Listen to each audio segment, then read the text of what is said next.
সুন্দর ভাবে কেনে পাই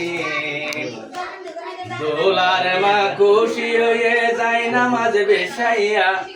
দোলার মা খুশি হয়ে মশলা বেশাইয়া আজিয়া বাসন সরত মনসুর আলম দোলার বিয়া তোরা চাইলে সোগাই কি সুন্দর মনসুর ভাই আর কে সাজাই কি সুন্দর দোলা ভাই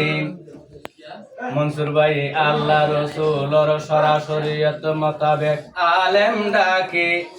নেকা গরি ফেলাইয়ে বাইয়ে কবুল আমিন বলি তোরা চাইলে সোগাই কি সুন্দর দোলা ভাই আজালতি পায়ে পায়ে জিন্দিগির সঙ্গে আদর জামারে নগরী বাবঙ্গি ও আদর জামারে নগরী বাবঙ্গি মারে খুশি রাখে ভাই বোনর হতা মানি যাইব দোলা আদা গরে